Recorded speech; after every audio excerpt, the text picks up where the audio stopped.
pledge allegiance to the flag of the United States of America and to the republic for which it stands, one nation, under God, indivisible, with liberty and justice for all.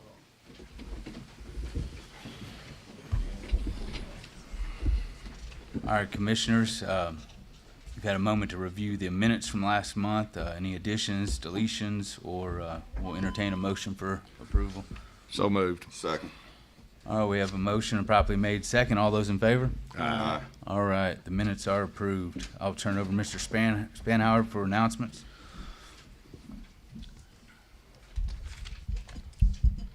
Yes, Commissioners, in front of you on today's agenda, you have the following deferrals and withdrawals. Going to your subdivision cases on page 5 of the agenda, it's application 13 V5 2025. That variance has been withdrawn. Subdivision case S25. That's agenda item 15. Application of Clarksville Fence and Industrial Development Board. That case is being deferred for 1 month. Agenda item 17, that's subdivision case S34 2025, application of Hamilton Development Company, also known as North Park Logistics. That application's being deferred for 1 month. Planning Commission agenda item 19, that's subdivision S36 2025, the application of David Phillips. That application is being deferred for 1 month. And under your site review tab, you have agenda item 20, that's SR 34 2025. That's the site review for Casey's General Store off of Sango Drive. That's a deferred for 1 month. And SR 39 2025, that's RPC agenda item number 25, site review for Hamilton Development North Park Logistics is also being deferred. We will need a motion and a vote on those items. Commissioners? Motion to make the deferrals. Second. Motion probably made second. All those in favor? Aye. All right, motion to defer passes. Anything else? That's all we've got. All right, as we get into the rezoning cases, I just want to remind everyone that there will be an opportunity for those to speak. There'll be 3 people that are allowed to speak in favor and 3 people allowed to speak against, and then there will be a rebuttal permitted at the end. Also, I would like to remind everybody that this body is only making recommendations to the City Council and the County Commission. So if you are watching one of these cases or interested in one of these cases, you will need to follow it to that body. And those meetings are listed online. They're on the agenda today. And if you have any other questions about the process here, the RPC staff is available for calls or questions. Without further ado, I will turn it back over to, is it you, Spanhauer? Yes, Okay. I'll be doing today. All right. Mr. Tindall is out of the office, so I'll be running today's meeting. So thank you for the opportunity, guys. Yes, sir. First city case is Z9 2025. It's the application of Hunter Wynn. The request is to go from R1 single family residential district to R2 single family residential district. This is for a property south of Sladen Circle. It's probably familiar to you. This went a couple of months ago to City Council and was remanded back for different consideration. It was originally submitted as R2A, and the applicant has amended their application to R2. Description of the properties: it's 3 existing residential lots that have recently been cleared. This request would not be an extension of the zoning classification. The applicant's statement, the reason they want to make this request is the properties to be used for residential for 4 houses. Currently 3 lots is residential. Asking for approval of R2 makes 1 additional lot. Below that section on your staff report, you'll see the department comments are received in reference to this application. Gas and Water stated the possible water main upgrade would be needed. The city street department stated sidewalks would be required. Ensure that drainage easements are maintained through the properties. It's also recently come to their attention that land disturbance and stormwater alterations to the site requiring a grading permit have been made without the authorization or proper inspection. They issued a stop work order for that matter. No other departments in reference to any of the departments that were listed on your page. The impact would be increased single-family residential density. It is in the South Clarksville planning area, and the staff's recommendation is for disapproval. The request is not consistent with the overall goals and objectives of the adopted Clarksville-Montgomery County Comprehensive Plan. The proposal is internal to an established R1 single-family subdivision. Increases in residential density are most appropriate along the outer edges of existing neighborhoods as transition and buffers to more intense uses. While the application was amended and resubmitted to the RPC for reconsideration, the zone change proposal internal to the existing developed subdivision should be more gradual change in density. The proposed zone change from R1 to R2 reduces the minimum lot sizes from 15,000 square feet to 9,000 square feet and lot width from 90 feet to 60 feet. This would not be consistent with the overall development pattern internal to the existing subdivision. And the developer must coordinate with the street department to resolve matters related to grading and drainage. The next two maps are the aerial overviews of the property, showing where they're located. Then you have a zoning map overview showing the current R1 zoning classification and the other surrounding R1 properties. And then the future land use opinion map there is indicated that this property should be listed as suburban neighborhood. Following those items, you have the public comments that were received. I believe those start on page 9 through, I think it was 27, but 9 to 31. So some of those are from the original submittal, and then some of those have been updated. If you have any questions for myself or the staff, I'll be more than happy to try to answer them. All right, Commissioners, I'll give you a few minutes to look over the attachments there, and if you have any questions for staff.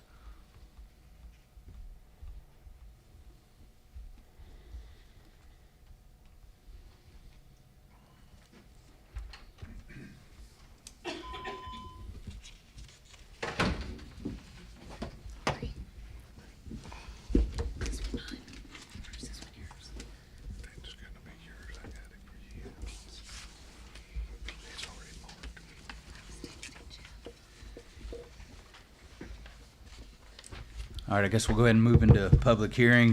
Does anyone would like to speak in favor of Z9 2025?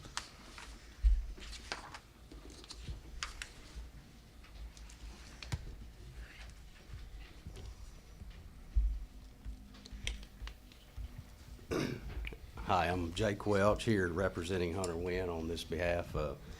I'm asking for the approval to rezone from R1 to R2. When the lots were developed in the 70s, 80s, you know, it was kind of the end of the circle and a low spot with drainage issues. We've had to help that out with extending the storm water for erosion, and then moving the sewer from the center to the back. And by changing that, I think it'll help the zoning.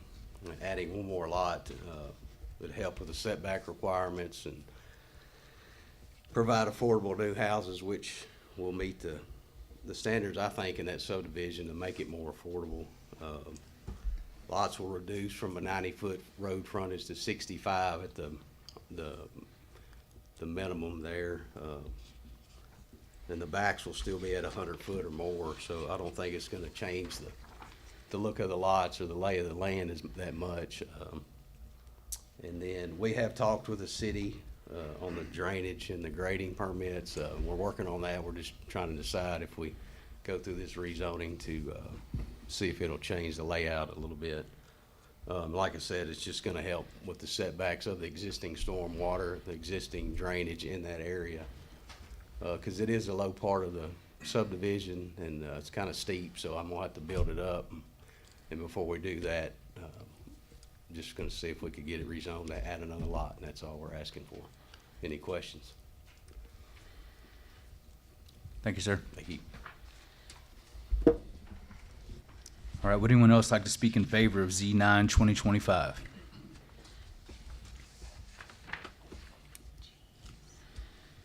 All right, seeing no one, would anyone like to speak against Z9 2025?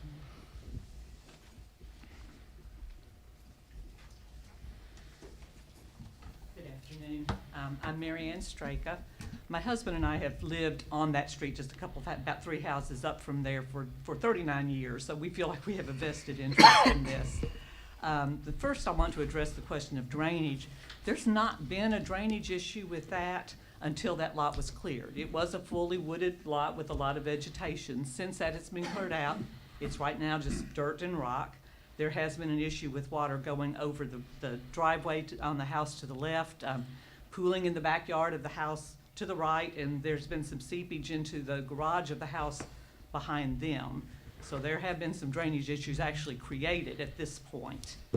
Our biggest concern with this is the precedent that this rezoning would take. If this was approved, then I feel like we would have developers looking at every little nook and cranny in that neighborhood that's not currently developed, would buy that up and put in for rezoning for smaller lot size, and it just does not fit with the character of that neighborhood. We would, for one thing, lose those green spots that we have, and we value those. And secondly, we would probably then be creating more drainage issues, because as you replace permeable ground with impermeable ground, you're going to have runoff that's going to possibly affect the housing around. I also worry about the displacement of the small animals that live within those undeveloped areas, because as they get displaced, they're going to adapt, but they will adapt by going into our crawl spaces and our outbuildings and our attics, and if you've ever dealt with that, that's a mess. It creates a health and safety hazard for the current residents and their pets, as well as the costs of having those removed and cleaned up afterwards. You did bring up the 20-year plan, the 20-year comprehensive plan, and this would not be this rezoning would not be in keeping with that. I bear these gentlemen who want to develop this no ill will. We have a son who's in the construction business. I know that they work hard for what they are doing, but what is rezoned and what is built should not adversely affect those people who currently live there and their properties. So I do ask that you recommend no on this rezoning request. Thank you so much for your time. Thank you, ma'am. Would anyone else like to speak against Z9 2025?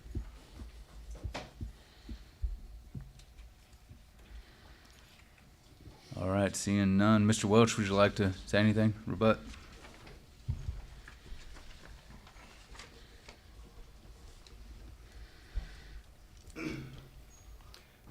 As I said earlier, it is at the low part of the subdivision, the lowest part of Sladen Circle. There's a lot of water runoff that comes down through that property. I don't think it's changed the way it's flown to the other subdivisions or houses below it. I know we've had a lot of rain, excessive rain in the last few months, and that's the first I've heard of it. A lot of people have my number that's in that area that could call me, or Hunter, actually Hunter's number. So I don't think there's any issue with the drainage. We're gonna make it better, improve it. As far as the wildlife goes, I mean, it was just a little tract of woods. I don't think it's gonna affect them at all. They'll wander wherever they wanna go, in your house, in your gutters, or whatever, but I don't think it's gonna change that. I do think it's a good improvement for that area, just to help with, like I said, affordable housing. I'm gonna make them look nice. I'm not known for building little small houses. Anything that I do, I put my heart into and make it look good. So when we're done with it, it will look to match the neighborhood or even better. Make probably the property values go up.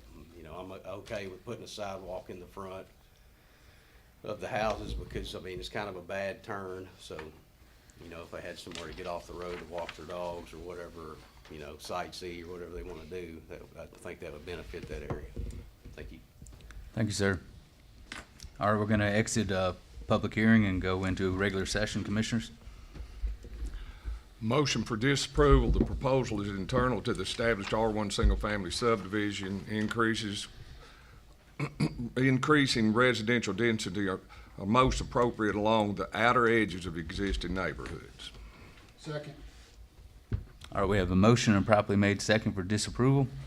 All those in favor? Aye. All right, motion passes for disapproval. Nobody on the other side.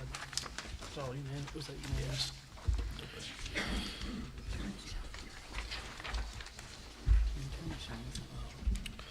Commissioners, your next application starts on the next page. It is Z13 2025. It's the application of David Merrill. The request is to go from R1A Single Family Residential District to C5 Highway and Arterial Commercial District. It's for the northeast corner of Tinytown, the Tinytown Road and Tobacco Road intersection. The reason for the request stated by the owner is for a speculative commercial building. This request encompasses 1.22 plus or minus acres. There is some previous zoning history on reference to this application, and that's denoted there on your staff report. It is in the North Clarksville planning area, and this property is a large level corner parcel with a single family residential home and associated outbuildings on site. On the department comments, you'll note that the street department required a traffic assessment. Access will be restricted in accordance with the city ordinance, and the traffic assessment has been reviewed and accepted. Future land use opinion map indicates this property as a part of a suburban neighborhood. Staff's recommendation is for disapproval. This request is not consistent with the overall goals and objectives of the adopted Clarksville-Montgomery County Comprehensive Plan.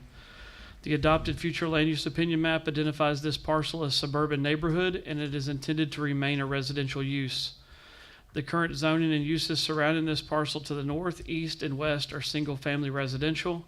Converting this parcel to C5 Highway and Arterial Commercial District is viewed as an intrusion into the residential neighborhood.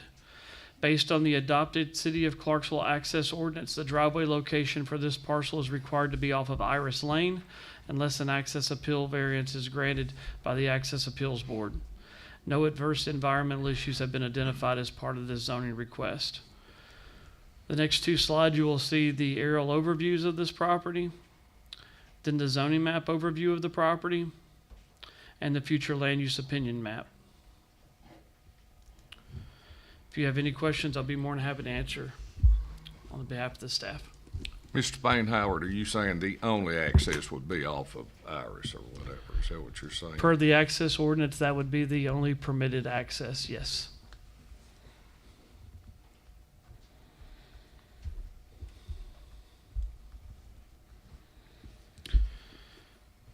I can go back and provide some greater detail on the access. Under your previous zoning history in 2014, this property was combined with the adjoining property to the east. That property had frontage onto Tinytown Road, and they requested to go to C1 Neighborhood Commercial District. The goal of that combination was to provide a direct access to Tinytown Road that would be shared between those two users. And at that point, it was viewed favorably by the staff and the planning commission with that access, but it did not pass at city council. Since 2014 to now, the property that is adjacent there has now developed as a single-family residential home. And Which nixed the access on the tiny. correct.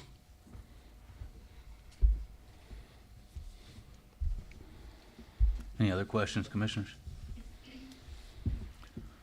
All right, we'll go into public hearing then. Anyone like to speak in favor of Z13 2025?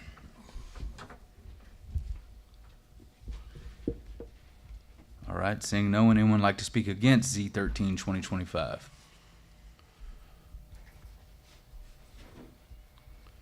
Good afternoon. My name is Rod Schramm. I suggest we just approve the rezoning request for Merrill property, R1A to C5. We own the property on the east of that house, and the city has assessed that house at over $320,000, and we don't need C5 property going in there to devalue our property. We tried 3 times, like I think you said before, to get this property rezoned. The first time it was combined with the other property, and twice we did it by ourselves at C1, and it still didn't go. Entrance to the property, of course, like you said, already mentioned, would be almost impossible from Tiny Town Road, and it would increase the road traffic on Tobacco Road and Iris Lane. We don't need C5 property in the residential area because of the kids playing out and getting buses, school buses and everything, stopping at the kids off and on. The current zoning, R1A, is the highest and best use for that property. Again, I suggest that you disapprove of the zone change from C1A, or R1A to C5. Thank you for your cooperation. Thank you, sir. Would anyone else like to speak against Z13 2025? All right, seeing no one, we're gonna exit public hearing and go into regular session. Commissioners, I have a question, if it's okay. go ahead. I know that the commissioner beside me asked the question about the access What's my being. name? I'm not supposed to call you by name. The access being on Iris Lane. But isn't it currently accessing Tiny Town Road? I do not believe so. There's Is a it- driveway entrance within 50 foot of that intersection. What I can tell you is that you're welcome to check with the street department, but with a change of use or reconfiguration, they are required to meet the access ordinance. So, and I believe it has access off of Iris and off Tiny Town. Sorry. Could we just ask someone from the street department just to come up here and confirm that for us, just because of the way the picture looks? Absolutely. Thank you. I'm not supposed to call you by name, Mr. Kidwell.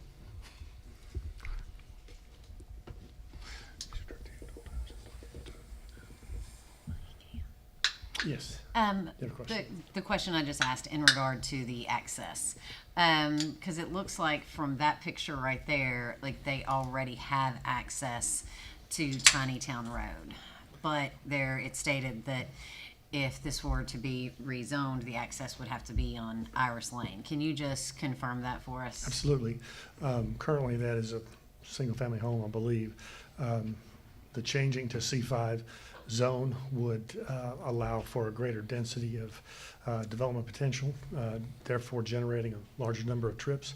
And according to the access ordinance, if you generate additional numbers of trips, you have to comply with the current access ordinance based on roadway classification of the surrounding roadways. In this case, Tiny Town Road is an arterial roadway, and that's got some restrictions on it, one of which being if you're on a corner lot or if you front more roadways, the access needs to be from the lower classified roadway so that you're avoiding the higher volume of traffic and the higher speed of traffic, therefore creating a safer access point location. So that's why it would also be Iris versus Tobacco.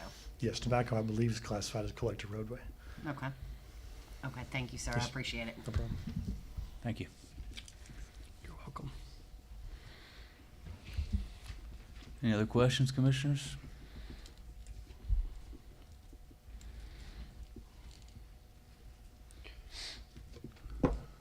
Motions? Am I the black hat again? Here we go. Make a motion for disapproval. This request is not consistent with the overall goals and objectives of the adopted Clarksville Montgomery County Comprehensive Plan. Second. All right, we have a motion for disapproval and a properly made second. All those in favor of disapproval? Aye. Any against? All right, motion for disapproval passes.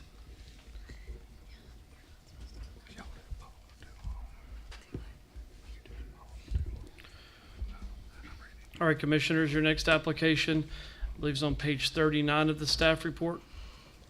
It is Z21 2025. It's the application of Audrey Short Rothstein. The agent is Dharma LLC. The request encompasses 0.87 plus or minus acres, presently zoned A airport, proposed to go to C5 highway and arterial commercial district. This parcel fronting on the south frontage of Tiny Town Road, approximately 335 feet east of the Pembroke Road and Tiny Town Road intersection. It's currently a single-family home. The applicant's statement for this request is they're requesting a zone change to C5 to develop a retail center on the subject property. This location is well suited for commercial use due to the access to major highways and proximity to growing neighborhoods. Rezoning would allow for better use of the land, support local economic growth, and provide needed retail services to the community. This property is in the North Clarksville planning area. You'll see that there are no department comments of any concern presented here. The impact would be open the property to a wide range of commercial uses to include increased traffic, light, and noise. A future land use opinion map indicates this property as commercial industrial hybrid. The staff's recommendation is for approval. This request is consistent with the overall goals and objectives of the adopted Clarksville-Montgomery County Comprehensive Plan. The proposed C5 Highway and Arterial Commercial District aligns with both the commercial industrial hybrid future land use designation and fronts on Tiny Town Road, which is an arterial highway. This parcel fronts at the highway in close proximity to a traffic signal. Shared access arrangements and cross-access agreements will need to be considered for this parcel and those adjoining during the site plan development stage to provide safe access. The A Airport zoning designation is no longer a zoning classification in the current city zoning ordinance. Many of the items addressed in the A Airport designation are now covered by the Airport Overlay District. No adverse environmental issues were identified as part of this request. Specific to the staff report, I will note, because I'm sure there will be a question, with proximity to the airport and the A Airport designation, we have spoken to Mr. Patterson, the general manager of the airport, and he has expressed no concerns with this request. So if you have any other questions, I'll be more than happy to answer for you. Questions, commissioners? All right, we'll go into public hearing on Z21, 2025. Is there anyone that would like to speak in favor?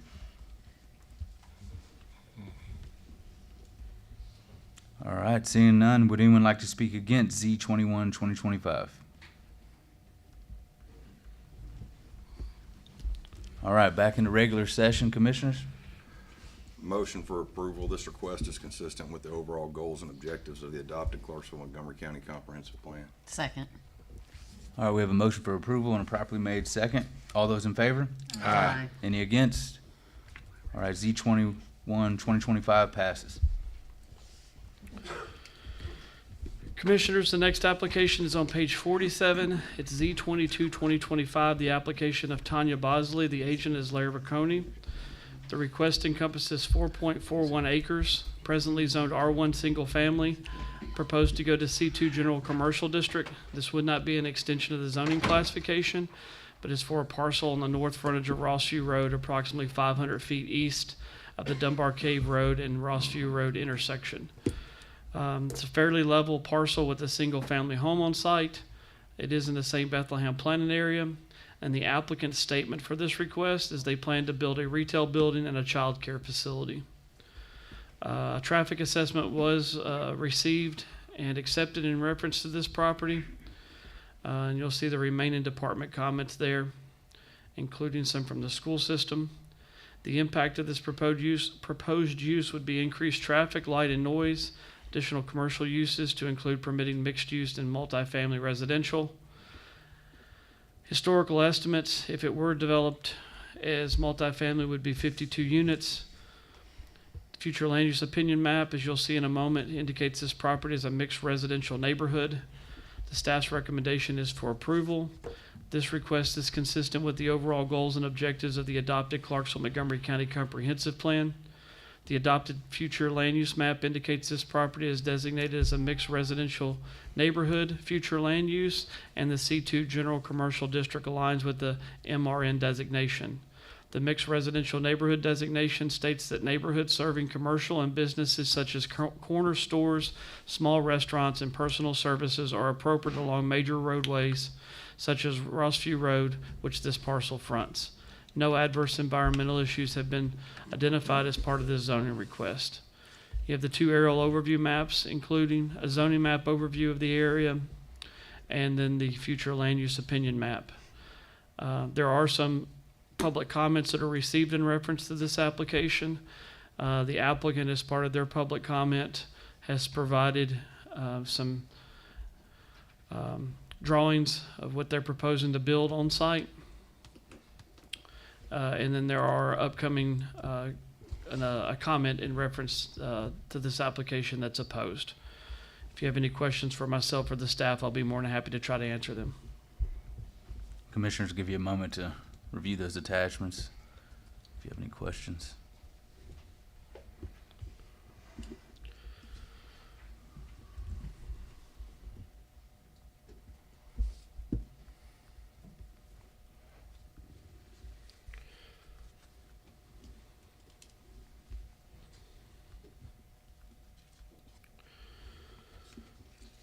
Mr. Chairman, while they're reviewing that, I think it's probably a good time to remind everyone that public comments are not reviewed by the staff for their accuracy.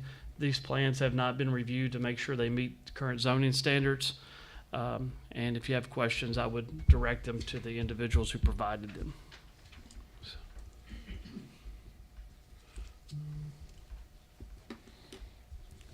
All right, we're going to go into public hearing on Z22-2025. Would anyone like to speak in favor?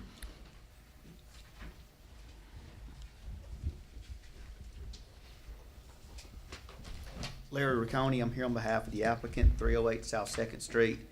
As Mr. Bainhoward pointed out, we believe C2 to be the appropriate and highest and best use for this tract. I know you're familiar with the map. Directly to the right, once you get past the drive into Rossview High School, we have C5. So C2 is a proper, we believe, transition into this C5. We don't extend C5, which would be something that we think would be higher and more burdensome use on the track. So we believe C2 to be appropriate because it is a better transition. And there is C4 directly south of that C5.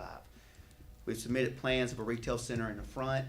With the retail center, we believe that child care and daycare is underserved in Montgomery County. If you've been on any waiting list recently, you know that to be true. And so we're gonna have a child care center behind it. We've submitted the traffic study, which we show no impact on the level of service that Rossview Road provides. And a third of this tract, more or less, has some wetlands on it, so we're not gonna disturb that, but it really impacts the use of it. So again, we think this mix with the retail up front and then pushing off the daycare to the back right side of it would be a highest and best use, and it would better serve the community and provide, again, the proper transition. Would ask for you to support this. Question? Mr. Riccone, thank you.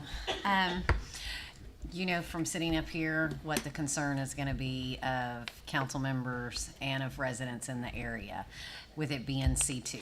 Is there anything else you all could have looked at? I understand, you know, your comments on that, but is there any other zoning you all could have looked at versus C2 because of the fact that once it's zoned, whatever fits in C2 can go in C2, which could be apartments going in there? I fully understand that. That was the bane of our existence. I promise I wasn't gonna reference being on here because I don't wanna be that person, but, you know, the way we try to approach this when looking at these, I first met with staff trying to identify what would be the best use. Suresh Burrell, it'll be one of his LLCs. If y'all have approved this stuff before, he builds strip centers. He has the one across from the hospital. He has the one out on MLK. He has one on Tiny Town. He doesn't build multifamily. He also bought a piece of land back behind International to do a daycare because he's dead set on providing a daycare. And of course, Super Daycare was built on International, and so we thought that just wasn't a good spot. It'd be competing too much. So, you know, I will not be the owner of it, but to what I can present to this board, I've been told in no unequivocal way and no other statements, it will be a commercial center on the front and daycare in the back. And as much as I can tell you that if I had a concern, I wouldn't be up here supporting it. Do people not tell me the truth from time to time? Sure. But I have the utmost faith that's what will be built. Thank you. Thank you, sir. Anybody else? Thank you, sir. All right, would anyone else like to speak in favor of Z 2022-2025? Seeing none, would anyone like to speak against? All right, we're gonna exit public hearing and go into regular. Oh, sorry, here it comes. Okay.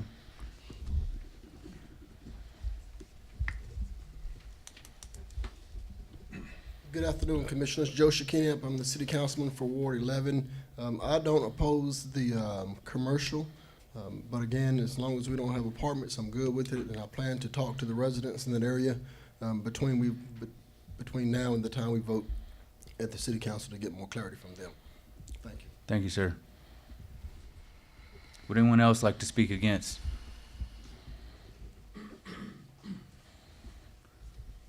Mr. Riccone, would you like to rebut? No rebuttal, and Mr. Keenan, I'll certainly follow up with you as well. All right, thank you, guys. All right, we're gonna exit public hearing and go into regular session, Commissioners. Make a motion for approval. The request is consistent with the overall goals and objectives of the adopted Clarksville-Montgomery County Comprehensive Plan. Second. All right, we have a motion and properly made second. All those in favor? Aye. Any against? All right, Z 2022-2025 passes. Commissioners, your next application, city application is Z-23-2025. It's the application of Brian Wolf. The request encompasses 2.1 plus or minus acres, requested to go from R1 Single Family Residential District to R5 Residential District. This would not be an extension of the zoning classification. This property is south of Bellamy Lane, west of Warfield Boulevard, and east of Stokes Road. It's a wooded tract with no current road frontage and varying topography. It is in the St. Bethlehem planning area, and the applicant's statement for this request is they plan to build a townhome development. Department comments relative to this application are provided there on your sheet. I will note that no sewer is available and possible water main extension would be needed. The impact would be increased residential density. I will note that, talking about the frontage earlier, no current frontage, but the owner does appear to own an adjacent parcel adjacent to the site in Bellamy Lane. Historical units would be 25, historical lot unit totals would be 25 units. As stated earlier, it is in the St. Bethlehem planning area. The future land use opinion map indicates this property would be in a suburban neighborhood. The staff is recommending disapproval. This request is not consistent with the overall goals and objectives of the adopted Clarksville-Montgomery County Comprehensive Plan. As submitted, the R5 residential request does not align with the suburban neighborhood designation. This does not provide an appropriate transition from the higher intensity commercial use to the east, nor does it factor in possible uses that may be possible to the south. It is recommended that this parcel and the vacant parcels to the south be considered in a combined review for all parcels as it relates to the future land use compatibility, connectivity, access, and meeting the intent of the adopted comprehensive plan. No adverse environmental issues have been identified for this property as part of the zoning request. You see the two aerial maps that are provided. I will note to you that you see the remnant to the left or to the west, and then one to the east or to the right. Those are both portions of this parcel. So this zone line is kind of in the middle of the property and doesn't go from property line to property line. And then you have the zoning map, and then you have your future land use opinion map, and you do have some public comments that were received in opposition to this application. I will be more than happy to answer any questions you may have in reference to this application. Mr. Spain Howard, I'm assuming that rectangular piece that's, I would call it to the north and west of the property or at the northwest corner, is their connectivity to Bellamy? You see the label on the Zoom slide that says Bellamy Lane, or on this map here? That's the That is- piece they're gonna access from Bellamy That's onto the parcel property. that appears to be under the same ownership. That has not been verified directly to by the property owner, so I would ask that question when they come up for their portion. But on our tax records, it is under the same ownership name. Thank you.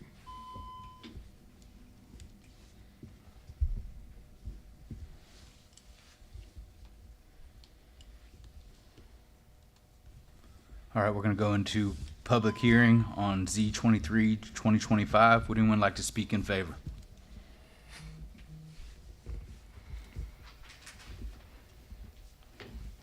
Good afternoon, everyone.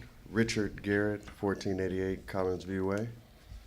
I'd actually like to request a 30-day deferral of this. We'd like to kind of go back, revisit it.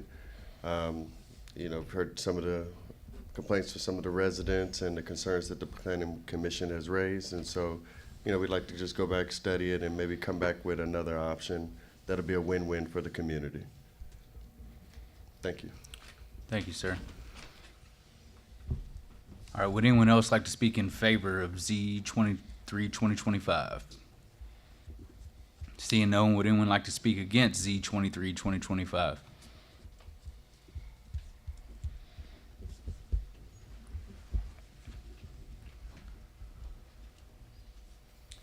Good afternoon, Commissioners. I'm Joe Shekinap, City Councilman for this area.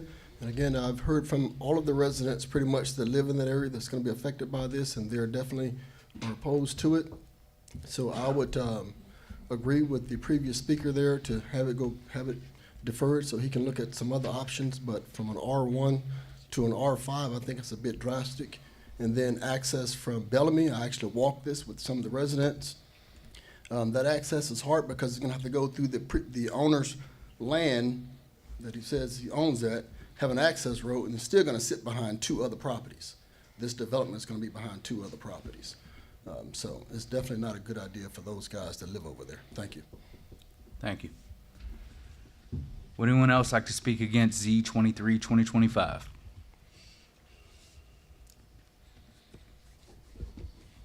Seeing none, Mr. Garrett, rebuttal? All right, no rebuttal. We'll go back in regular session, Commissioners. I make a motion for deferral for 30 days to the next meeting. Second. All right, we have a motion for a deferral for 30 days and a properly made second. All those in favor? Aye. Any against? All right, motion for deferral passes.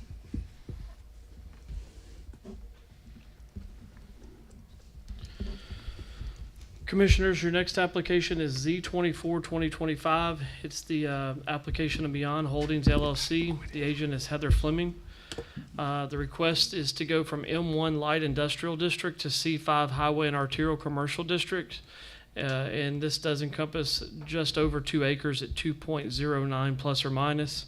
It would not be an extension of the zoning classification. It's for a lot on the west frontage of Industrial Drive, approximately 390 feet north of the West Dunbar Cave Road and Industrial Drive intersection. The description of the property is it's 2 warehouse buildings on a light industrial lot. It is in the St. Bethlehem planning area. The applicant's statement for this request is the subject property is currently zoned M1, is no longer achieving its highest and best use due to significant changes in the surrounding area. Over time, this area has transitioned into a predominantly commercial district, making the requested C5 rezoning appropriate. You'll see the department comments that were received in reference to this application under department comments. The impact would be increased range of uses that may not align with the neighboring uses that are currently permitted in M1. It's access from Industrial Drive. As stated earlier, it is in the St. Bethlehem planning area, and part of the future land use opinion map is indicated that this property should be commercial industrial hybrid. The staff is recommending disapproval. This request is not consistent with the overall goals and objectives of the adopted Clarksville-Montgomery County Comprehensive Plan. The request for C5 Highway and Arterial Commercial District does not have frontage on an arterial highway, and the nearest arterial highway is Wilma Rudolph Boulevard, which is a quarter mile away from the parcel. The C5 Highway and Arterial Zoning District may permit uses that are not complementary within the established M1 Light Industrial Park. It should be noted that the M1 Light Industrial District is currently being reviewed as part of the zoning ordinance rewrite project, and it is likely that the available uses within the M1 district will be expanded to allow a slightly wider range of uses that are appropriate in a light industrial setting. No environmental issues have been identified as part of this zoning request. The next 2 pages you'll see are the aerial overviews of this request. Then the zoning map overview of the request showing the M1 zone and the surrounding M1 zone. And then the future land use opinion map is provided there. If you have any questions, I'll be more than happy to try to answer them for you.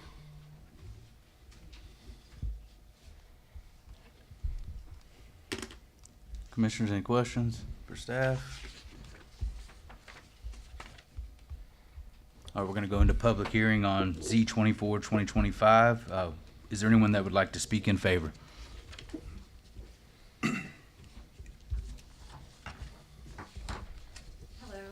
Heather Fleming for Meon Holdings. We are asking for this rezone because this area really has transitioned from a light industrial area to more of a commercial use. Many of our neighboring properties and nearby properties that are M1 are actually non-conforming, and they are commercial properties. It's a large group of office, retail, definitely a lot of commercial uses. We think this property is well suited for commercial use. I will say these are 2 warehouses, so it's not going to be retail. It would have more of like a fitness facility type of use. We believe that the highest and best use for this property is C5. I know that there is going to be a zoning rewrite, but we don't want to wait for 9 months. We do have interested tenants. Do you have any questions for me? Thank you.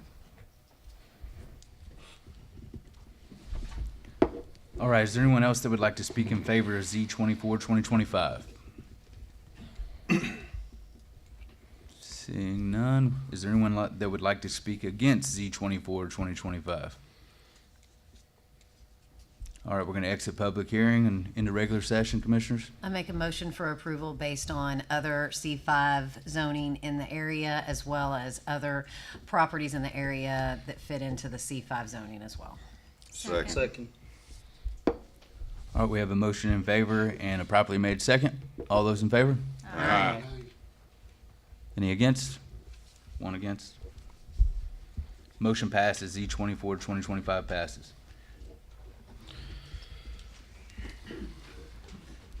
Commissioners, the next agenda item is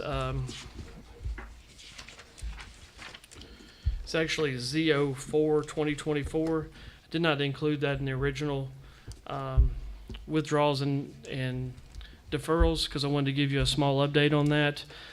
Depending on what takes place on Z07 2024, which is the next application, will possibly affect how this amendment for digital message boards or electronic message centers is going to be addressed in the zoning ordinance. So we do ask that you go ahead and defer that for 1 month, pending the outcome of the overlay, and then we'll give you an update and address the language in this portion of the ordinance appropriately, depending on the outcome of the overlays.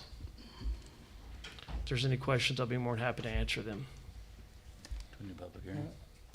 Don't have to do a public hearing at this I point. know, but I guess I'm just unsure of why it's dependent upon that one. Because currently, in the overlays, the way it's presented right now, they are still listed as prohibited. If the overlays pass, that we're going to update the language for electronic message centers to remove the restriction for the electronic message boards in the overlay, but then give the criteria for how the message boards are presented for citywide.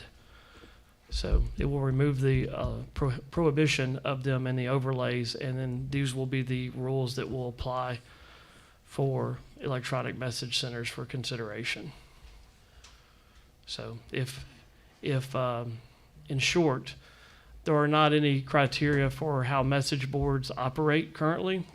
So this new ordinance would prepare the opportunity to provide some rules and regulations, the brightness, the dimming and all those items. And there was some clarity of they wanted to provide clarity of how that would be implemented into the regulations. So if the provisions to allow the rules are not applied to electronic message centers, then I think the takeaway from the design review boards is not to allow them in the overlays.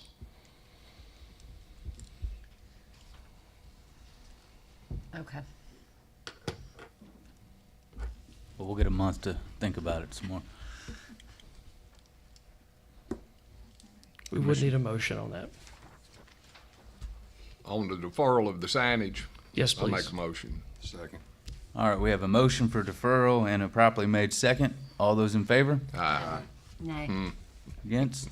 One. All right, so motion to defer ZO 4/2024 has passed for 30 days.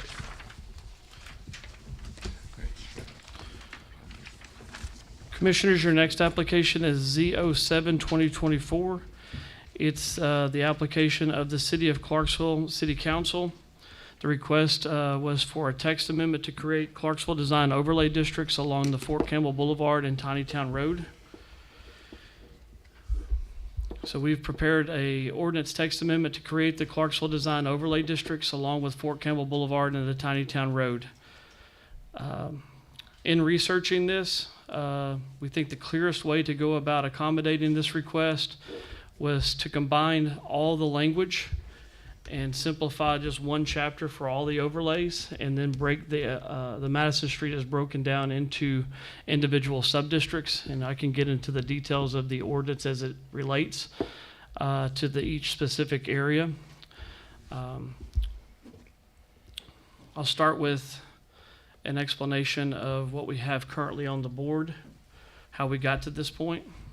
So you have the City Council resolutions 28 and 30 of 2024-2025 instructed the RPC to study and return a design overlay along the Fort Campbell Boulevard and Tinytown Road. The RPC combined these efforts since they are similar in the review process. Materials, signage, therefore, has been returned as one ordinance. Letters were sent to approximately 550 property owners. We also conducted two information sessions, one at Outlaw Field on May 17th at 5 to 7 p.m. and the Kleeman Rec Center on the 18th from 5 to 7 p.m. Had approximately 30 individuals attend those open houses. Fielded over 50 calls and answers, provided answers on this topic. The findings are this overlay implements several comprehensive plan policies about beautification, walkability, and the Clarksville and commercial character and setback flexibility. While changes may be slow on a redeveloping district or for parcels, most new construction would follow these regulations already, and the long-term effect would be an improved corridor. Some of these regulations are better suited potentially community-wide and may be included in the future zoning updates. Few notes or questions that were a common theme were legally permitted existing buildings and signs will be grandfathered into these rules. Only new materials, major reconstruction, or new construction taking place with buildings would be brought into would bring those buildings into compliance. Single-family homes are exempt from these regulations per state law, and signage would need to comply with new signs or panels upon installation. To go into further detail, you do have the staff report. Staff's recommendation overall is these standards would be best implemented as part of the zoning rewrite or citywide. The reason in the comprehensive plan policy statements for economic development state increased walkability, beautification, and character in key commercial corridors or centers, encourage high-quality mixed-use retail and development, and the key initiatives to improve the aesthetics of retail corridors. The comprehensive plan identifies gateway improvements in both North Clarksville and Lafayette Peters Mill planning areas. I can go over that in further detail on the maps about gateway districts. The Common Design Review Board approved this ordinance at the last Common Design Review Board. They recommended approval. Participants in the zoning rewrite process have consistently expressed a desire for streamlined development approvals that reduce complexity, delays, and cost. This ordinance appears to run counter to these priorities. The following pages is the ordinance that gets us to this point. And then you have the entire document that's available for you to review and ask questions of. I'll call your attention to the district boundary maps. The first one is Madison Street. Then you have the Martin Luther King Jr. corridor. Beyond that is the Fort Campbell overlay properties, and then the Tiny Town Road overlay properties. Both of these corridors, the new ones, have gone a thorough overview to verify which properties would be appropriate to be included in these districts. And then, as you see, we'll talk about further on the boundary maps using the language that was in the Madison Street corridor. There are areas or centers and then areas of transition. The centers are listed from each individual one. Specific to Fort Campbell Boulevard, there's Dover Crossing, Cunningham Concord, Ringgold Mills, and the Gateway District. And then Tiny Town Road has the Gateway District, Pembroke and Tobacco, Allen Road, and Barker's Mill. And then those areas of transition that exist in all the corridors there is a portion of historic within the Madison Street corridor. There is residential areas. There's the highway and the connector, which is from the MLK corridor, and then interchange, which is new, but takes place at the Exit 1 area along Tiny Town Road. Those areas would revert back to base zoning. Following that, we have the specific sub-district maps, and this is where it gets into the items of things that adjust building height, setbacks, and those requirements are detailed beyond these maps. To my knowledge, everything was copy and paste. We did update the colors with these maps from Madison Street and MLK. And then you get into Fort Campbell Boulevard, where you see the highway subdistrict, the Cunningham Concord, Dover Crossing Triangle, Fort Campbell Gateway, which is near the future museum, Wings of Liberty Museum, and then Ringgold Mills. And then as you transition away from the Fort Campbell Boulevard and Tiny Town Road intersection, you leave the Fort Campbell Gateway District and then go into the available Highway District, Residential District, Barker's Mill, Allen Road, Fort Campbell Boulevard, Gateway, interchange at Exit 1, and then Pembroke Tobacco. And the short of the matter, this is where the rubber meets the road. These district table 9.1 are the building standards for Madison Street, Martin Luther King Jr. Parkway, and the connector subdistricts that adjust the building height, number of stories, first floor elevations, setbacks, and the minimum glazing requirements along the road frontage, street frontages. One of the key takeaways or questions that were asked that some of these specific setbacks may not work for each individual property. If you'll notice, footnote D does allow for the authority to grant variances at the Common Design Review Board level with recommendations from the staff and participating in those reviews. Mr. Chairman, if I might, I will stop at this moment because these tables have a lot of information, and I will try to answer any questions that are associated with them if there is any. Yeah, that's fine. Commissioners, questions? A couple of questions. One, is this whole thing pertaining to Tiny Town and Fort Campbell then? Because your verbiage in 1.2.4 for sidewalks pertains to Madison Street. I don't think y'all changed that verbiage. Correct. There were individual criterias and things that were met in the existing Madison Street regulations that we left remaining like it was, so we did not change items. We did speak to some individuals in the process about potentially changing some of the items that we looked at, such as sign heights and things as we reviewed Fort Campbell Boulevard. Those were chosen to be left as is. And then the other requirements for sidewalks, like the different call-outs, are specific to each individual sub-district. So This one doesn't call out any of the other districts. It's just Madison Street, even though this is for Fort Campbell and Tiny Town. States the provision of the pedestrian crossing should be given the highest priority in the Walnut Hill, Liberty Parkway, Hilldale Memorial Drive, and Beach Haven, Barksdale sub-districts. correct. So we're talking about creating crosswalks along the highway at this point in time in discussing these items, we didn't feel it was appropriate to try to create intermediate crosswalks through, across Fort Campbell Boulevard or Tiny Town Road. Okay. So, they would still be a focus of review at the traffic signals and things of that nature. We would still look for any pedestrian connectivity during a normal site review process. But when Madison Street was originally written, there were not sidewalk ordinances in place to accommodate some of those requirements. I think actually this month at City Council, there is a provision to require sidewalks, period, for all city and new city projects. So. And then I got one more question. Sure. Because this actually came up about a year ago. We had a new business come in on Madison Street inside of that overlay. And the business owner was flying American flags out front.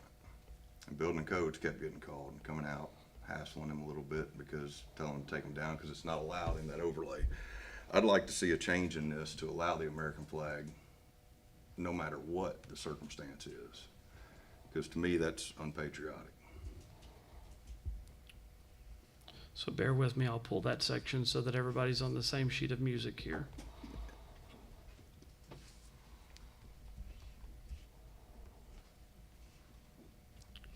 So I believe it's on page 108 of the staff report. Section 1.11 states flags and flagpoles. Flags and flagpole design guidelines states that it gives a recommendation of the size flag that flies on based on the pole. I believe that's directly from flagpole etiquette. Then flags should be limited to constitutional flags only for the city, county, and state and federal. So that would allow for it. Total number of flagpoles would be limited to 1, and flags should not be removed. Should be removed when damaged or discolored and disposed of in an appropriate manner. Let me re-hit on that. They were displaying multiple American flags because it was around a holiday. Okay. And they continually had them out in between some holidays, but typically the major holidays, Memorial Day, 4th of July, Clarksville, Montgomery County is home to Fort Campbell. I don't care if they want to display 100 flags. We should be honored to display as many as we can throughout our community to show our patriotism and our thanks to those soldiers and veterans and those ones that we celebrated yesterday who gave the ultimate sacrifice. So personally, I don't think there should be a limit on how many American flags you want on your property. Put as many as you want. Show everybody else when they drive through this town how patriotic we are.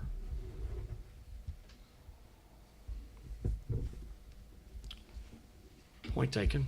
Thank you. Good for you. Sorry. No, good. Any other questions? Well, Mr. Chairman, if I may, this ordinance is ready to act on as written. So if he's wanting to propose an amendment to I would change. like to defer this one for 30 days to give y'all a chance to look over that and see if it's something you can make the change to. I'll make a motion for that deferral for 30 days. Second. All right. Do we need to do a public hearing first? I would go ahead. I mean, I think it would be appropriate to take public comments because this has been here. And then if we can go back to their motion, we can do that as well. We'll be right back on that, Mr. Smith. All right, we're going to open up public hearing on this, Z07 2024. Would anyone like to speak in favor? All right, would anyone like to speak against? Oh, yes, sir, come on up. I don't know whether I'm in the right time or not on this, but I'm in 100% agreement with this. We are a town full of active and veterans, have served, retired, and we need to be patriotic more than any town in this county, in this state. We need to show it, and I support whatever it takes to get this flag situation pushed along as it's been indicated. Thank you. Yes, sir, thank you. But, Oh, what was sir, your what's name and your name? address, please, sir? I'm sorry. I'm sorry, Roger McCoy, 129 Harper. Thank you. Would anyone else like to speak in favor? Z07 2024. All right, would anyone like to speak against Z07 2024? right, seeing none, we'll go back into regular session. Commissioners? You do have a question when Yes, we ma'am. get to that point. If all we're doing is amending the total number of flagpoles per parcel or platted lot, should we limit it to one? Could we not just amend it here? Rather than defer it 30 days? Well, I mean, we've made amendments before. I can make the amendment like that, but I would actually like to take 30 to 60 days to just look over this whole thing, because that's a lot of information in here that I haven't reviewed. I'm kind of in agreement with Mr. Smith. I mean, this is a lot of info here. I can just tell you that I know the council asked for this, so 30 is about all I would even be coming close to supporting. If I may interject, I think we can answer any questions you have in a 30-day window. We'll be more than happy to consider. I've got your takeaway. You think American flags should be unlimited in number, no limit on height, size. For context, I think it's important with the immediate decision to be made. I think a lot of things centered with some of these rules specific to flags were specific to a certain flag that was extremely large in size. To many, it was beautiful, but I think to some individuals that lived in the adjoining neighborhood, the types of the cord and things produced a lot of noise. And I, for one, worked at the codes department during a period of that time and was sent to look at that at night. And it did, in heavy winds, a flag and the associated equipment does bang on a flagpole. It does create some noise and things that probably do need to be considered in that review that probably isn't thought about. I think fully our community is very patriotic and wants to allow these type of things, but I'd like to be able to provide some opportunity to make sure we can provide equipment that doesn't produce a nuisance as far as noise and things of that nature.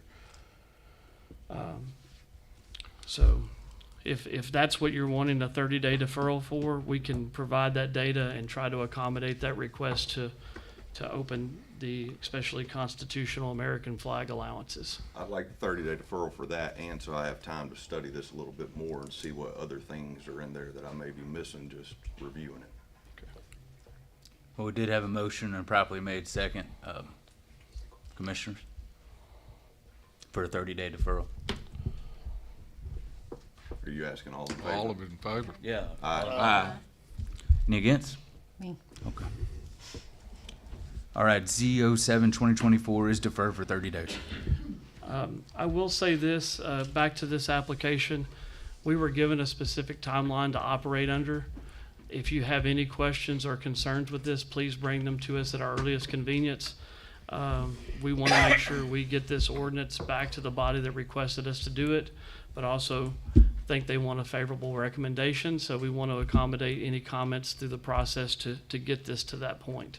I do understand that, but as Mr. Smith said, too, as my commissioner to my left said, I was kind of blindsided in a way. I know last month's meeting, there was some conversation about this, and I had several concerned constituents saying they still weren't sure. Maybe they don't read very well, so I think there were more concerns than just the American flag, though. Sure. Even though that's a great All I'm point. asking is if you'll share we'll get this shared back out. We'll answer comments starting tomorrow, questions and comments on this. I believe time is of the essence. We want to meet our timeline that we promised City Council. We also want to accommodate this board and get items to address. So we'll get it shared. You have a copy, and if you have any immediate comments or questions you want answered, please get them to us, and we'll have you a list to answer all those at next month's meeting. Thank you, Mr. Chairman. Thank you. That concludes the city zoning applications. Under the county zoning tab, your first county application is CZ5.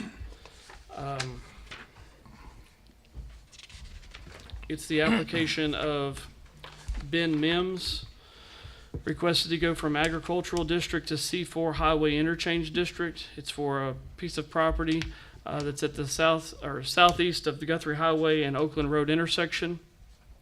The reason for the request stated by the applicant is they requested the zone change from ag to C4 is consistent with the surrounding area and the intent of the ordinance.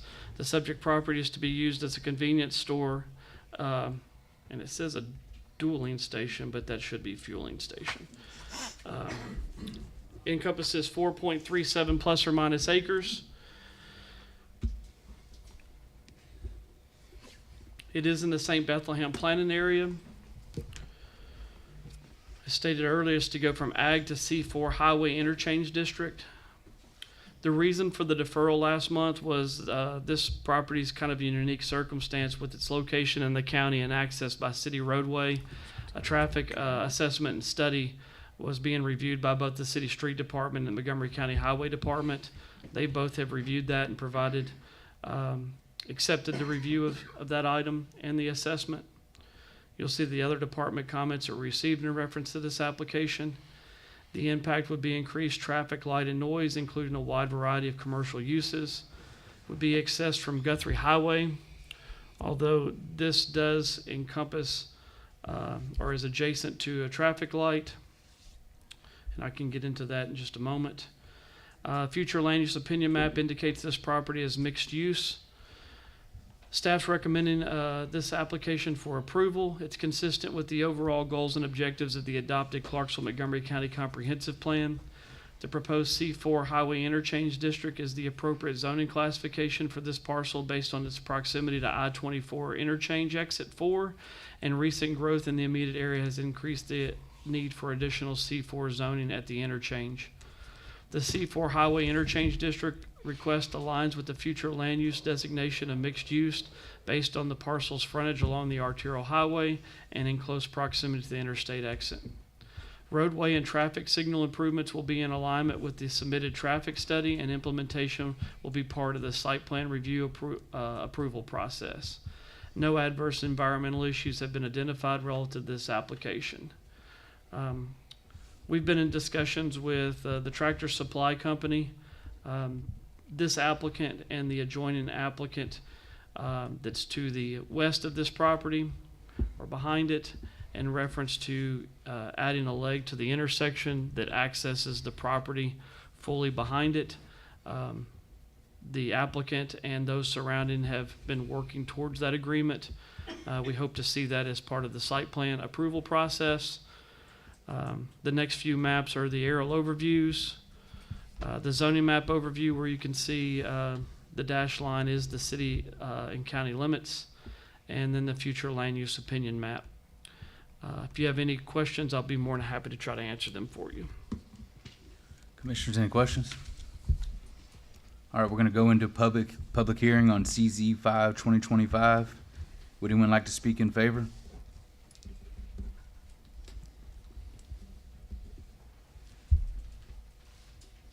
Thank you, Commissioners. I'm Stanley Ross, represent the applicant today. This was before the Commission last month, deferred, like Mr. Spanhoward said, for the purpose of reviewing those traffic studies. It's my understanding that all those reviews have been accepted and approved, and the traffic assessment, I believe, showed minimal impact. I think this is an appropriate request for the area, being that it's right by the interstate exchange and is between Sam's Club, Tractor Supply, so it is kind of a commercial area, and this is part of that land use opinion map. It lines up with that growth plan, all that kind of thing. So we would request your vote for approval or recommendation for approval today. Thank you. Thank you, sir. Would anyone else like to speak in favor of CZ 5/2025? Seeing no one, would anyone like to speak against? All right, we're going to go back into regular session, Commissioners.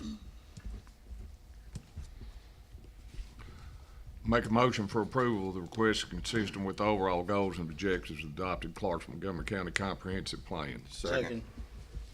All right, we have a motion and properly made second. All those in favor? Aye. Any against? All right, CZ 5/2025 passes. Commissioners, the next application is on page 8 of your county staff report. It is CZ 7/2025. It's the application of Thomas Oliver Jr. and Therese Oliver. The agent is Larry Riccone. The Request is to go from AG Agricultural District to M2 General Industrial District for 112 plus or minus acres. This would be an extension of the zoning classification. It's for a tract of land west of Hampton Station Road and the Webb Road intersection. It's currently an agricultural field. It is in the Rossview planning area. The applicant's statement for proposed zone change reads as follows. The subject property is identified as manufacturing and industrial on the comprehensive plan for Montgomery County. The applicant seeks to zone the property M2 to align with the comprehensive plan and to market the property for industrial uses to support industry and jobs in the Clarksville-Montgomery County area. The subject property adjoins existing M1 and M2 zoning and would be an extension of the same. Below that, you'll have the department comments. Gas and water is indicated there's currently no sewer available. The Montgomery County Highway Department required a traffic assessment from Guthrie Highway to Webb Road.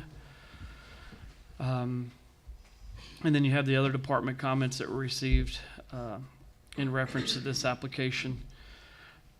Impact would to the surrounding development would be increased traffic, light, and noise. Manufacturing and industrial uses will be permissible if this were to pass. Road access would be Hampton Station Road.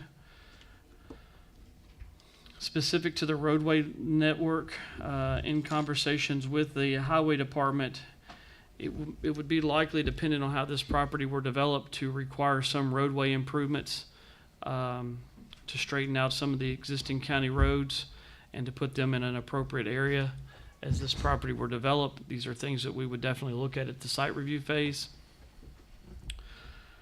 As stated earlier, it is in the Rossview planning area. The future land use opinion map indicates the property should be manufacturing and industrial. The staff's recommendation is for approval. The request is consistent with the overall goals and objectives of the adopted Clarksville-Montgomery County Comprehensive Plan. This tract of land is shown on the adopted future land use opinion map as manufacturing and industrial. The proposed M2 General Industrial District aligns with the future land use designation of manufacturing and industrial. No adverse environmental issues were identified as part of the zoning request. Then you have the two aerial overviews of the property in question, and then the zoning map overview of the properties in question. You'll see the adjoining M1 and M2s in the area, and then the future land use opinion map is provided there on page 14. If you have any questions, I'll be more than happy to try to answer them. Was a traffic assessment requested? Was it done? It was submitted and reviewed by the county highway department. I believe they have a representative here if you have specific questions.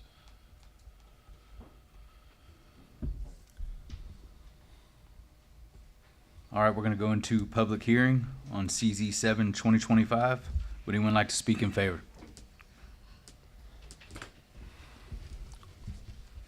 Larry Riccone on behalf of the applicant, 308 South 2nd Street. Again, as it was stated, this brings this land in conformity with the comprehensive plan as far as being manufacturing and industrial. This is an alignment move by the owners to align with the future land use and what the plan states. It is an extension of the existing M2, and I've got my bullet points here because I'm going to talk a little more freely, but this is important to us. We kind of check all the boxes.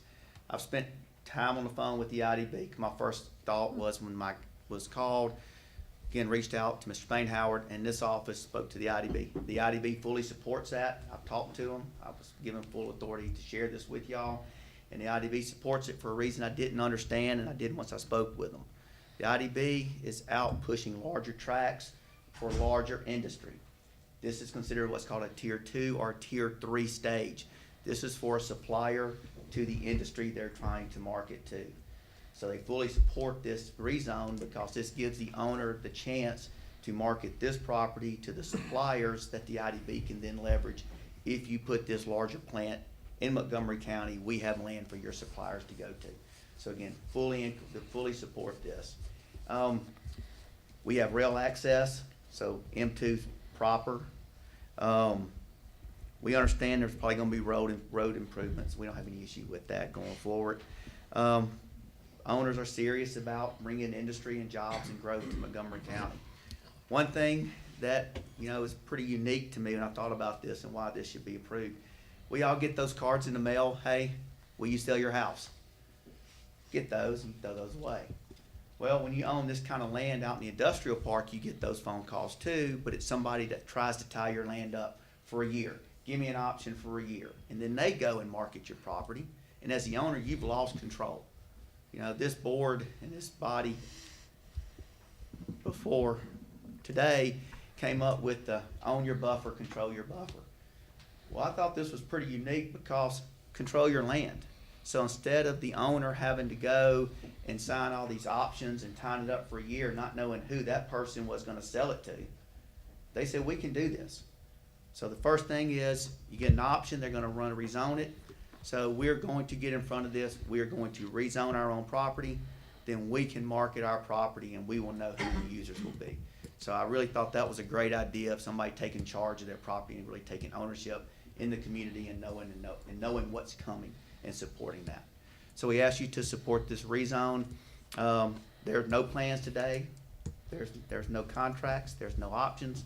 We don't know what will go there, but we want to get it zoned properly, and then we'll go out, cooperate with the IDB, work with people, and try to bring some industry to that area.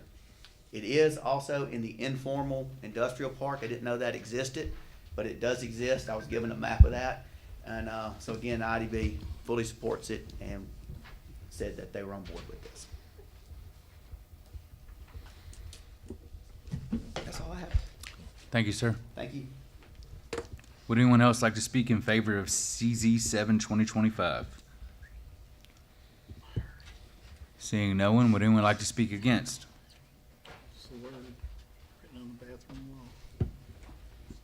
All right, we're going to go back into regular session then, commissioners. My motion to approve this request is consistent with the overall goals and objectives of the adopted Clarksville-Montgomery County Comprehensive Plan. Second. All right, we have a motion and properly made second. All those in favor? Aye. Any against? All right, CZ 7 2025 passes.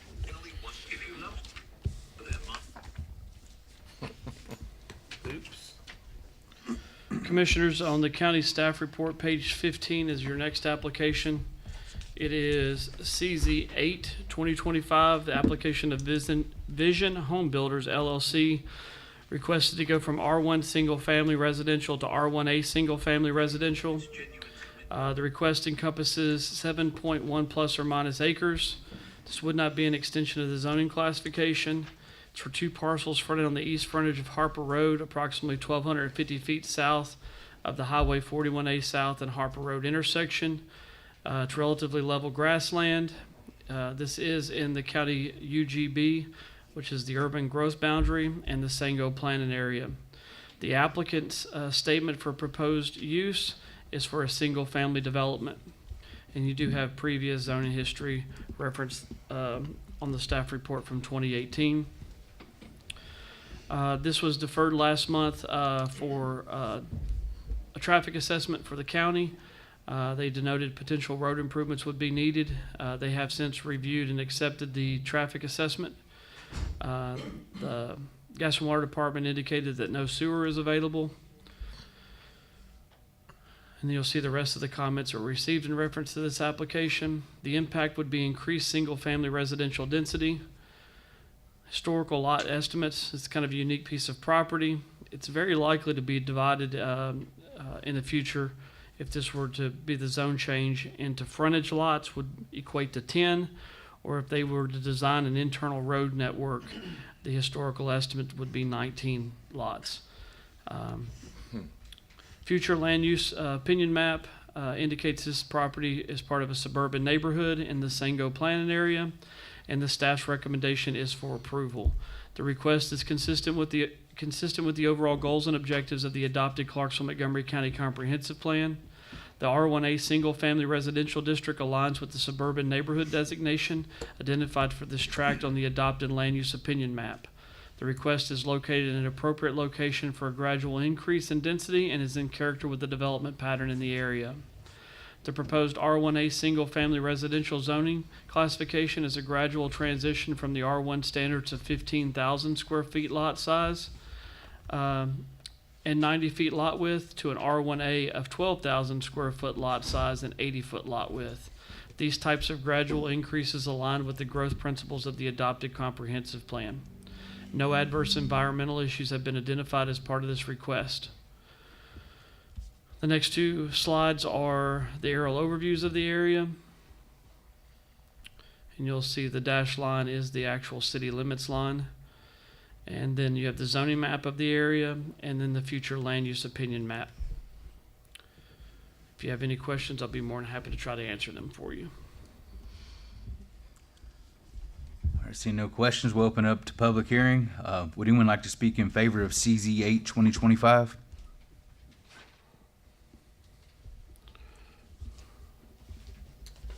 Yes, it's me again, Richard Garrett, 1488 Collinsview Way. Just like to extra support for this rezoning. I know it's had some history in the past where it was attempt to go R4. We're seeking R1A. Since that previous rezoning, there's been several, residential developments built out there, such as Hereford Farms, and so I think there's an appetite for it in the area and definitely a need for some single-family residential homes. You got your historical estimates and then like some potential that was spoke on earlier. I have a site plan of 14 houses that we're looking to do. 5 of which are going to be kind of fronting the road, and then we've got a cul-de-sac road going in there for the remaining lots. Is it all right if I pass this around? Absolutely.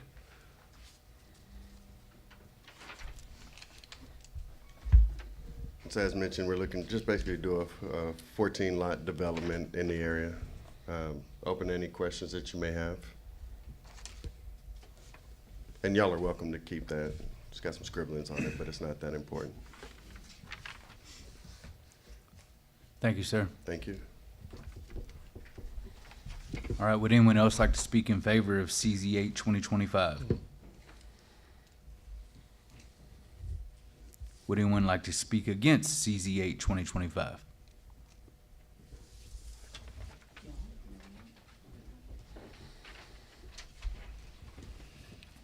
Shannon Jones, 219 Harper Road.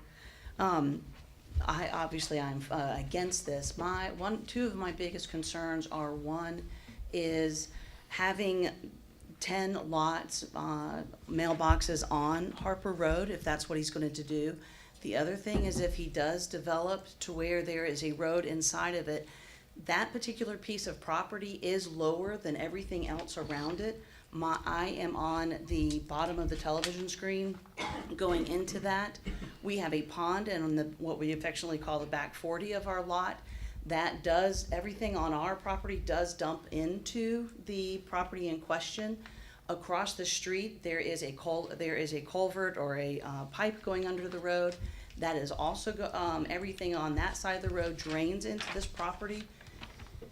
This particular piece of property holds water like you would not believe. It could rain just a half an inch or 3/4 of an inch, and then a week later, that property is still soaking wet. The property does drain into the cemetery. I'm not really sure how they're going to be able to take on more water if you have, if part of the property is being covered in concrete. Again, I'm just very concerned of how he is going to be able to hold on to this water. The picture that you had a couple of slides ago showed the property that was cut. The property right now, it has not been cut since it has changed hands. So there are a lot of trees, there's a lot of vegetation, which I do think helps soak up this water. Once it becomes cut grass again, it's gonna hold water like crazy. And I just don't know how they're gonna shed this water off. Going back to having 10 mailboxes on, none of us on this street has a problem with houses being developed. It is R1 right now. However, we would like to have, the least amount of homes as possible. If he was going to be doing 10 lots, they were just gonna be long shotgun lots, which doesn't really fit with the other houses on Harper Road. Thank you. Thank you, ma'am. Would anyone else like to speak against CZ 8 2025? Hi, Cummings at 170 Harper Road. And our lot is right across the street. Our only connection there is a culvert that runs under the road from our property to his property. And just like Shannon said, it's a swamp over there. I don't know how anything's gonna be built over there, but it is just a swamp. And our property, when we built the house maybe 5 years ago, it is a lot better over time. But just with this last rain, we haven't been able to cut our entire lot for over 2 weeks now. So when all of that across the street is disrupted and graded and whatever they have to do, it's just a very, we're just very concerned about the saturation and the flooding of it. Just don't know where it's gonna go. And I know you mentioned, last time you were gonna have someone from the highway department. I think it was the city engineer. I plan to call them up shortly. Okay, Yeah. I was just wondering if that report was in, but I was gonna ask what those findings were. Okay, thank you. Thank you, ma'am. All right, would anyone else like to speak against CZ 8 2025? Well, first thing I'd like to do is apologize for misstating my address a while ago. It's Uh-oh. Roger McCoy at 212 Harper. I had another address on my mind at the time. Thank you for the correction. I am against this situation right now because it is not in keeping with the existing neighborhood. The lots out there go from a half acre and up, existing lots. And this is not going to be in keeping, the development of this with 10 to 12, 14 houses is not going to be in keeping with the personality of the neighborhood now. It was a water problem in 18. It has only gotten worse since 18.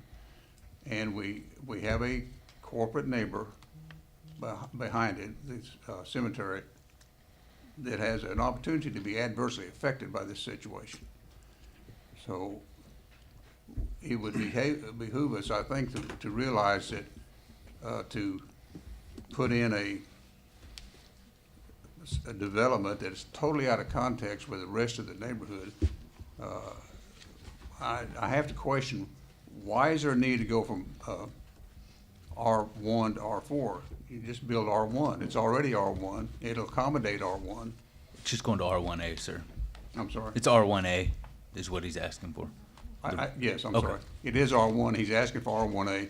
Why are we changing? Just stay with R1. It will accommodate pretty much his development as it is and keep the lot size a little bit larger, allow for maybe a little larger house, but certainly keep it more in context with what the neighborhood is than what it would become. Thank you. Thank you, sir. All right, we do have an opportunity for a rebuttal. Mr. Garrett, if you'd like to say anything. Thank you. I'd just like to speak to some of the points that the members in opposition had brought up. In terms of mailboxes, from my understanding, it's going to be more of a cluster type of mailbox situation to where you won't have a bunch of individual mailboxes on Harper Road. In addition to that, as far as like some of the drainage on the property, while I'm not a subject matter expert in engineering and drainage and all that, I do know from the site plan that I presented to the members here, and I'd be more than happy if y'all want to get my contact information to share that with you all as well. We're not looking to get the maximum yield on this particular land. I think he said the estimated as high as we could go was 19 lots. Our site plan factors in 14 just so that we can factor in the need for proper drainage, water retention areas on the site. So we're not trying to get maximum yield, but we do need to get enough lots on there to make the project feasible. As a lot of us know, just the growing construction costs and development costs out there, in order to put a product out there that our residents can afford and is attainable, we've got to make concessions and being able to put more, get more lots out of the land that we're purchasing. And with that in mind, also on that particular site plan, and when we talk about sizes, we're not shrinking this down to something like R6 with a smaller, road frontage. Those lots, according to the plan, are about 75-foot wide lots. I mean, those are some pretty big houses that you can still get on there. And so I think it'll still be in characteristic, not only with the surrounding neighbors, but also, Hereford Farms, which went in and is a much larger development nearby. But again, I welcome any of the members in opposition. Love to stay in contact with you because we want to be good stewards and good neighbors of the residents around it and make this a win-win project for everybody involved. And I appreciate y'all support. And again, I'm open to any additional questions for clarification that y'all may need. Thank you, sir. Thank you. All right, commissioners, we're going to move back into regular session here. Chairman, I'd like to ask Alex from the Highway Department to come up and explain their findings from what I requested last month. Sounds good. Alex, please come on up.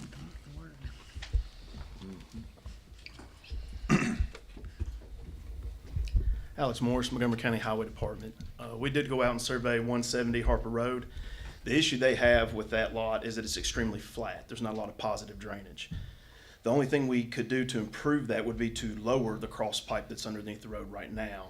That can't really happen unless that other property does develop and creates elevation difference where we can do that. We're handcuffed with the other property on the other side of the road being about the same elevation, so the pipe is, there is fall, but it's very, very flat and not enough to really get the water to send out of there. So in order to get that property to drain better, we need elevation difference so they can dig a better ditch to get water to flow out.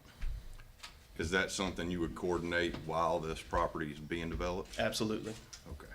So that would be a requirement when they bring forth their site plan? Yeah, at site plan, we would discuss all these things. Thank you, sir. Yeah. Thank you, sir.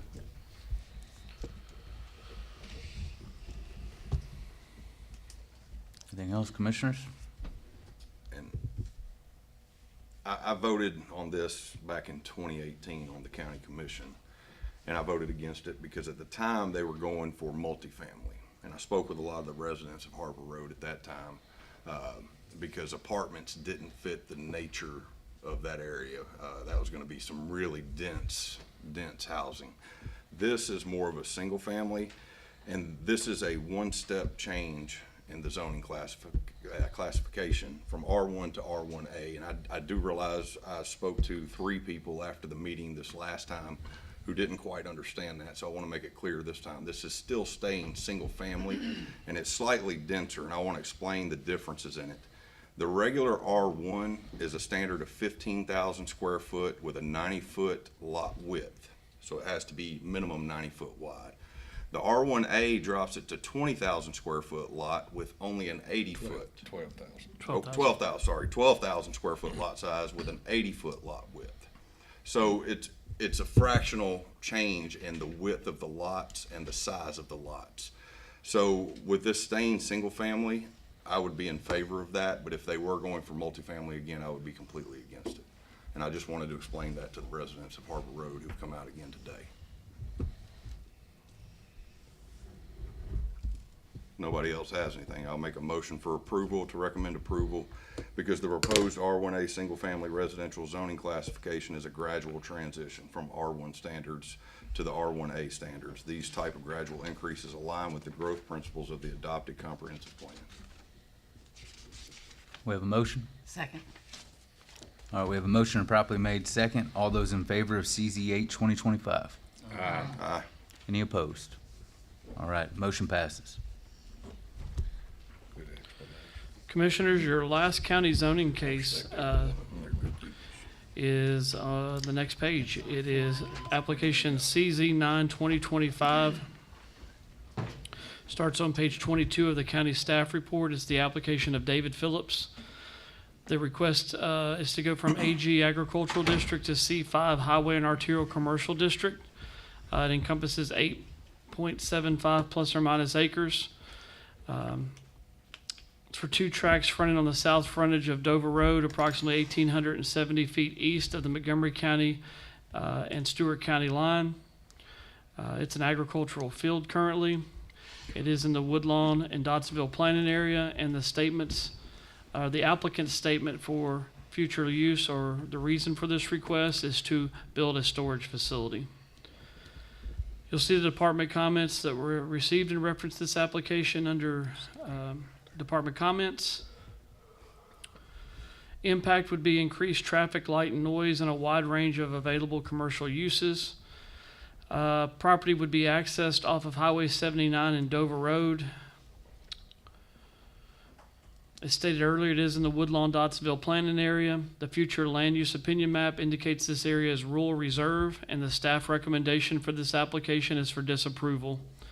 The request is not consistent with the overall goals and objectives of the adopted Clarksville-Montgomery County Comprehensive Plan. This request, C5 Highway Arterial Commercial request, is out of character with the rural residential and rural development pattern. It introduces non-compatible uses to the area and contributes to sprawl. The future land use opinion map identifies these tracts as rural reserve. This land use designation indicates new growth should be accommodated nearer the urban core and nodes, minimizing development with the rural reserve areas. This request is 2.33 miles from the nearest rural commercial node and 2.91 miles from the nearest commercial frontage on Highway 79 in Montgomery County. No adverse environmental issues have been identified as part of this request. The next two slides are aerial overview in reference to these, or showing these parcels. Then you have the zoning map. The area of the map, I referenced the Montgomery County, Stewart County line. You'll see where the aerial begins versus the shaded area. That is the county line. Directly north is Fort Campbell. And then you have the future land use opinion map showing the area of rural reserve. If you have any questions, I'll be more than happy to try to answer them for you.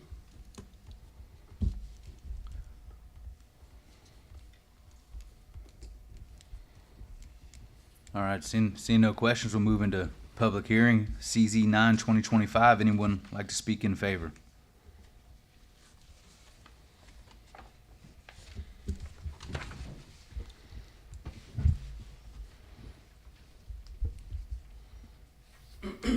I'm David Phillips. I'm the owner and the applicant, and this parcel is a perfect location for what I'm proposing to do. Its proximity to Barkley and Kentucky Lake, makes it, something that I feel like is needed in that area. And it's on a 4-lane divided highway, and I have a cut through this comes directly into the center of this property. And I've spoken to one of the neighbors, or the person that is I guess the only person in question, because this is more of a rural than a residential type area that I'm proposing to do this in, and he's perfectly fine with it. And I personally think it's something that's needed for this part of the community. That's all I got. What is your plan for the property? Boat and camper storage. Okay, thank you, sir. Any other questions, commissioners? Thank you. All right, would anyone else like to speak in favor of CZ 9/2025? Would anyone like to speak against CZ 9/2025? All right, we're going to exit public hearing and move into regular session, commissioners. I do want to have a conversation, because a lot of times I don't really like the ideas, and of course, once we do vote it C5, it's C5, and it can be anything in C5. But it is on a major arterial highway. Bringing this up, maybe I don't like the fact, and I can't really say this, but I can, and that is that it goes as deep as it does, but I guess that utilizes the space if he's going to turn that perpendicular to the highway, if he were to develop it as what he's saying. I'm throwing that out there because it's not like it's on Woodlawn Road way back in the nowhere. It's on a divided highway.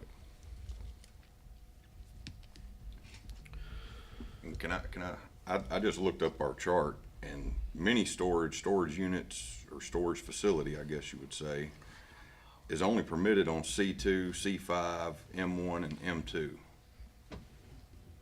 So storage units are needed throughout our community, even if it is way out there, but C5, at least fits the arterial highway description, whereas I would rather not see C2 out there, but C5 does fit the description of being off of a main arterial highway. I can tell you a few other things that were discussed in reference to that based on the questions you're asking. And there's some assumptions a lot of times that I think the board may be aware or may not be aware. In the rural area of the growth plan, landscaping buffers and those type of things that buffer these type of uses from adjoining properties are not required. So interjecting a commercial use, we heavily discussed these in our review meetings. So I know that was one of the major concerns, that you could have a commercial use or a storage facility with no type of buffering from the residential homes that are directly adjacent. Following the principles of the comprehensive plan, it's denoted in the comment, we do have available commercial land at a more appropriate location on Highway 79. And the commercial node that's referenced in the comprehensive plan. So all those are factors that weigh into our recommendation. But as with anything, people are welcome to countering opinions. But this recommendation is backed up by our comprehensive plan and where it says commercial should be located. And I appreciate that. But they would have to come back with a site plan where this body could put a restriction of a landscape buffer on them. And then as far as, I understand we like to have little dense nodes of commercial here and there sporadically on an arterial highway, unless it's a heavy corridor like Wilma Rudolph or Madison Street. But to me, when you get out to these rural areas and you say, no, your commercial can only be up here at, what is that, Papa Rock, whatever it is, the big store, it's got to stay around this area. Well, to me, then you're favoring one property owner over another. Because technically this meets the description of being on an arterial highway, but just because it's further down the road, it doesn't make sense. And I think I spoke on this last time because there was some commercial right there near the Papa Rock area that we denied, I believe, as a body. But again, just because it's a little further down the road, it doesn't always make sense. Actually, no, I'm thinking of the one on 149 that we denied because it was a half mile further down the road. Again, that favors one property owner's rights more than another, in my opinion, because it still meets the requirements. And one other thing I'll bring up on, since we're just sitting here discussing this, on Highway 12, did we not allow, when we were, say, out in the county and worried about lighting, and we put some form of restriction on a mini storage that went out there, can't remember what, Old Clarksville Pike. There are lighting standards, if that's your question. They're actually specific to Fort Campbell. There are some lighting requirements that have to be met for this property and all the other properties, whether they're residential or commercial.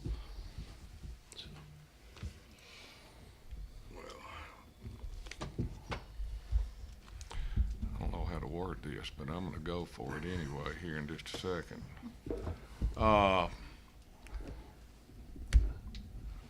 I know it's in rural reserve, but I make a motion for approval based on it being on a arterial highway, which is consistent with one of the requirements of a C5. I second that. All right, we have a motion and a properly made second on CZ 9, 2025. All in favor? Aye. Aye. Nay. Against? Two against? We need to show of hands because we got to write this down. Show hands against, or no, show hands in favor first. Let's do that. All right, show hands against. There we go. Motion passes. That is all of our zoning applications for the month.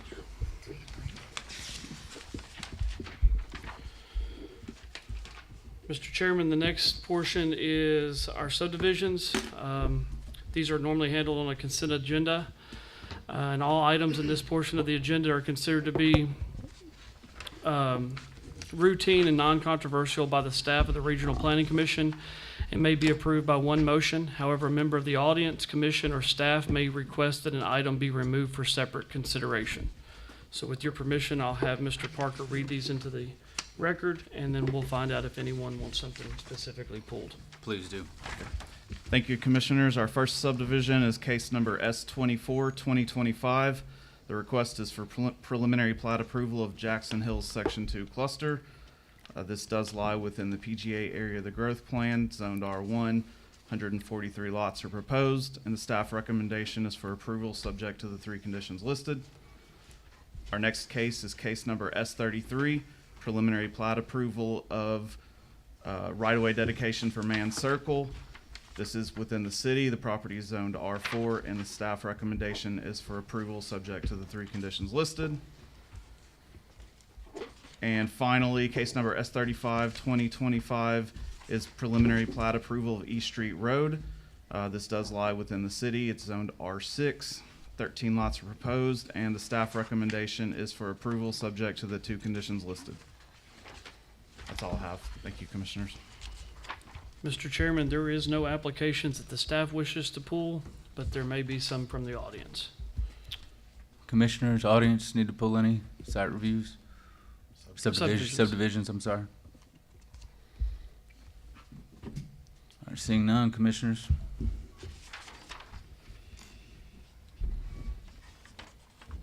Motion for approval. Second. All right, we have a motion and a properly made second. All those in favor? Aye. All right, consented, oh, all those against, sorry. Nope, all right.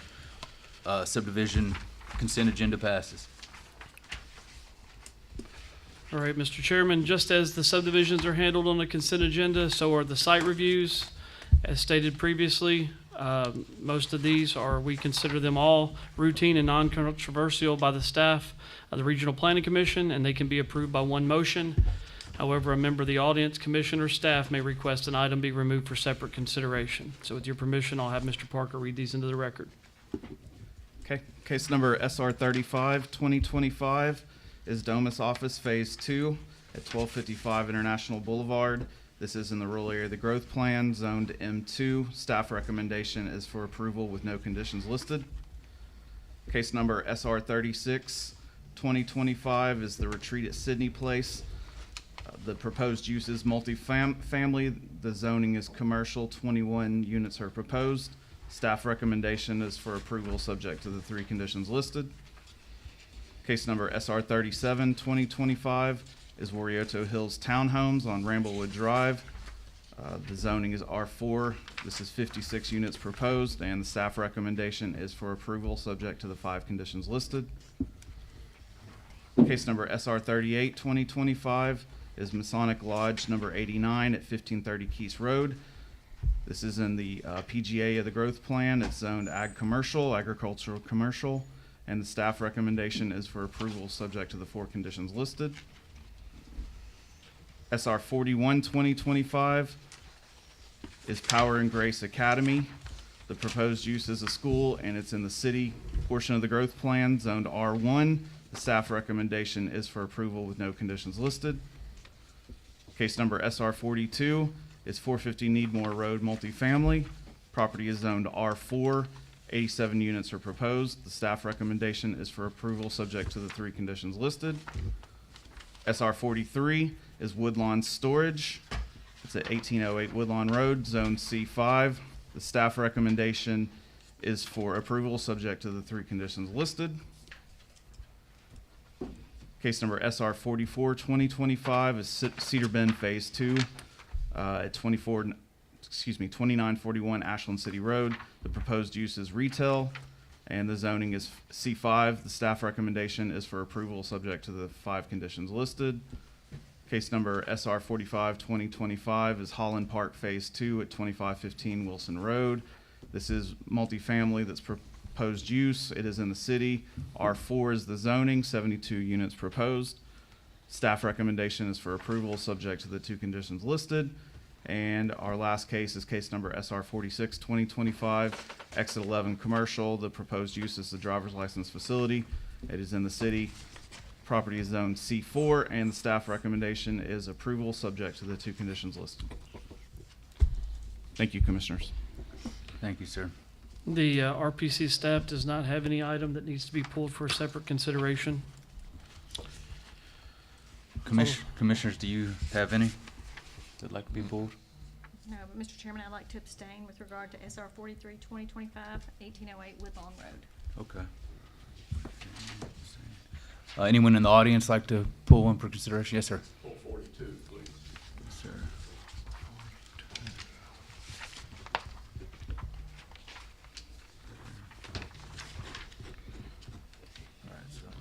That's 450 Needmore Road. Yes. Thank you. Anyone else in the audience like one considered separately? All right, Commissioners, for the consent agenda, we're considering all except for SR 42, 2025. That'll be considered separately. We do need a motion. Motion. Second. All right, we have a motion and properly made second. Aye. All those in favor? Aye. Any against? All right, consent agenda passes. Mr. Parker, can you read SR 42, 2025 into the record one more time, and then we'll present that application? Yes, sir. Case number SR 42, 2025. The applicant is Acquisition Properties LLC. Again, the name of the site is 450 Needmore Road. The property is located south of Needmore Road, 360 feet east of Thrust Drive. Again, 87 units are proposed, and the zoning is R4. If you want to go to page 28, the aerial overview of the site. On page 29, you have the proposed site plan, and the following page is the landscape plan. There is on the following page of that, which is page 31. Thank you, 31, is an email we received. So if there's any questions in regards to that, again, the staff recommendation is for approval, subject to the 3 conditions, and I'll read those into the record. Approval of all utility plans by the city engineer's office. Number 2, approval of all grading, drainage, and water quality plans by the city street department to include road and sidewalk improvements as required. And number 3, meet CDE requirements per CDE light bands design at full cost to the developer. You can see the department comments listed in the following section, and if there's any questions for the staff, I'll be happy to try to answer those. Questions? All right, we're going to open it up to public hearing. Would anyone like to speak in favor of SR 42, 2025? All right, seeing no one, would anyone like to speak against SR 42, 2025? Mr. Chairman, good afternoon. I'm Roger Manus. I'm a lawyer representing Mark Spurgeon, an adjacent homeowner which would be immediately to the southwest of this proposed development. Mr. Spurgeon's property is a 3-acre tract, single-family residence. There are other local neighbors, I think, who are also here today. We recognize first that the property is zoned for multifamily development. They don't really contest the right of the owner to develop it for multifamily purposes. On the other hand, a transition from single-family residence to 87 units is in fact an abrupt transition. This property, we've got a number of concerns about it, and in addition to the density obviously is one of the concerns. In addition to that, this property is bounded on the east and south by the Trenton Crossing Church of Christ property, just for orientation purposes, and on the north by another church which is yet to be built out there. Properties on the west are residential properties. It's accessed by what I would call a flagpole driveway to get into this development. You're going to have, I believe, based on my estimate of 1.5 cars per unit, you're going to have at least 120, 130 cars using that and approaching Needmore Road in fairly close proximity to Trenton Road at that point. I guess one of the greatest concerns we have is my client's property drains immediately onto this property, and we've previously provided some videos of recent rain events where sheet flow is coming off of Mr. Spurgeon's property directly onto the subject property in high volume. And this property is immediately downstream and drains immediately over into the Church of Christ property to the big closed contour located at the northwest corner of Trenton Road and 101st Airborne Division. That property, I guess when they built that, we never anticipated that closed contour would ever get close to overflowing. But it's overflowed the church driveway now on recent occasions, on on a number of times. All of this property that we're talking about, the 6 acres subject to development, none of it currently is an impervious surface. It's all woods and dirt and grass and trees and so forth. It will be substantially all impervious surfaces, subject to a little bit of buffering greenway and planting. Mr. Manis, afterwards. Yes. You've reached the time. If you could wrap it up, sir. Use my time? Okay, very good. We're opposed to it for the reasons I've stated. Thank you, sir. Sure. Appreciate it. Would anyone else like to speak against SR 42, 2025?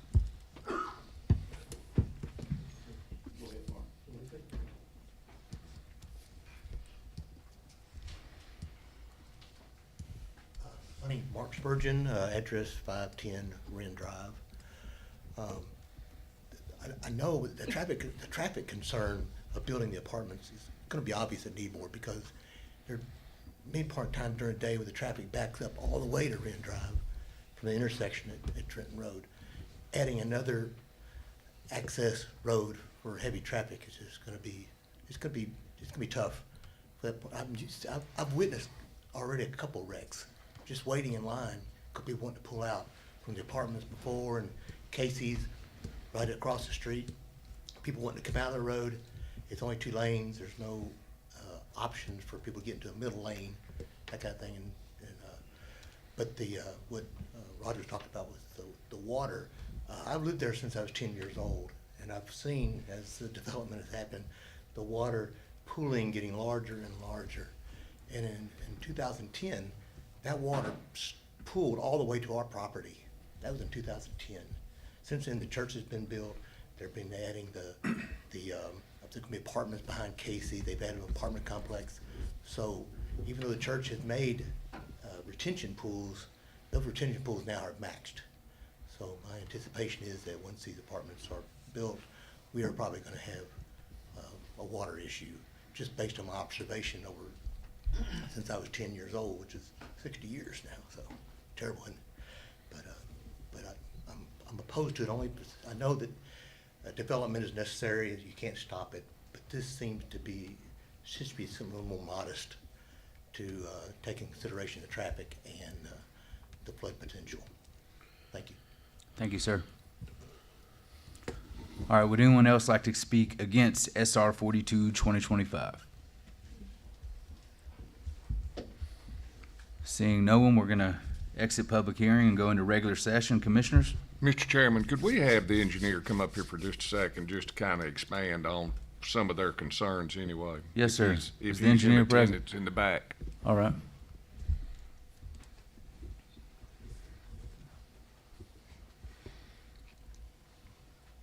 Houston Smith with TTL. We're the civil engineers for this. So as far as the water goes, we're going to have to still do the design, move the water around. We've kind of accounted for it in the lower corner of the site, but we're still going to have to go to the street department, apply all the calculations to it, show that we're saving enough water on site to, not flood downstream and, do all the required stuff through the street department and through the state. And then the traffic concern I heard about, street department asked for some calculations. We provided to them, didn't seem too concerned with it. So haven't really looked too hard into that as anything else other than what they asked us for. And I'm not sure when this thing was rezoned, but I feel like it's been zoned for a pretty good while. I think that was one of somebody's concern. So if there's anything specific other than that we can talk about, I'd be happy to answer some questions, but just the stormwater, is something we still have to account for with our permitting. I just wanted you to go back over that again anyway with. Thank you. Thank you, sir. Appreciate it. All right, commissioners, we're in regular session here. I make a motion for approval as it meets all the criteria. Second. All right, we have a motion and properly made second. All those in favor? Aye. Any opposed? All right. SR 42, 2025 passes.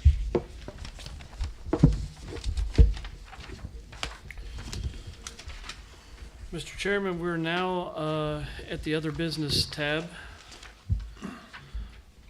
So in front of you, you have the opportunity to approve the March and April profit and loss statement. As my understanding, there might have been a question at last month's meeting. Yeah, And I think we're missing the March right in the packet right now. our office manager will have them available to hand to you. In the future, I know this was an oversight, but can we get this earlier? I mean, nobody likes to look at anything for a quick minute and then try to approve it.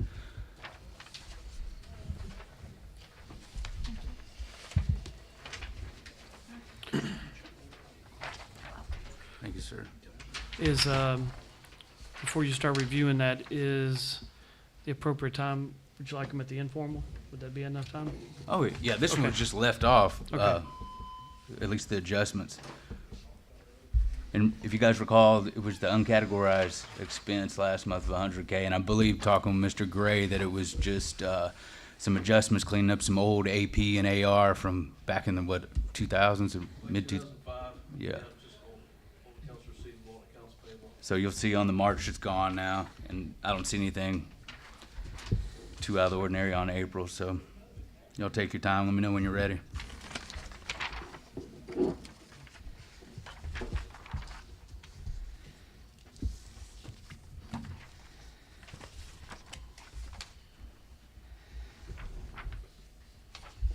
Make a motion for approval. Second.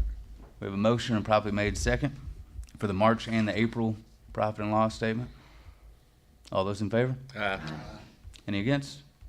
All right, they are approved. Mr. Chairman, item B is the amended fiscal year 26 budget. We presented what was presented to the executive committee, to this body, and after going through some more budget meetings with both the city and the county, they've asked us to make some adjustments, and Mr. Gray can go over the adjustment with you in greater detail if you wish, but essentially it was a reduction in the request. Do you have the exact total?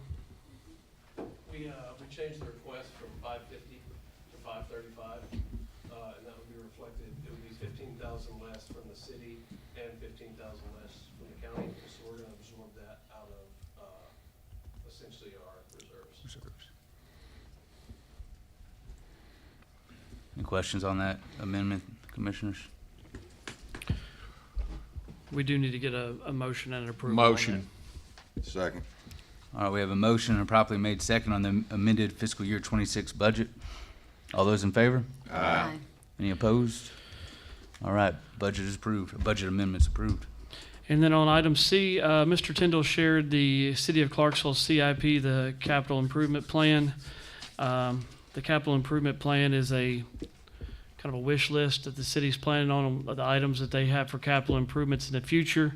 It does not appropriate any money, but it gives you a timeline that they plan to make capital improvements.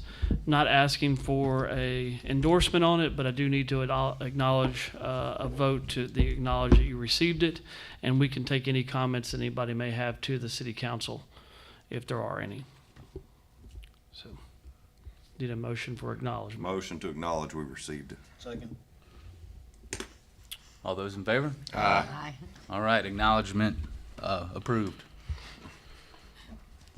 All right, now we're at the public comment period. Would anyone like to get up and speak? Prior, I have a request for clarification. Was SR 43 I heard it discussed through the mics. Was it on the consent agenda? Yes. Just wanted to clarify. Okay. Yes, it was. I just heard some whispering. I just wanted to make sure. Thank you. Yes, sir. Would anyone else like to get up and address the commissioners? All right. A motion. A motion to adjourn. All right, we are adjourned. Thank you, guys. Thank you all. Like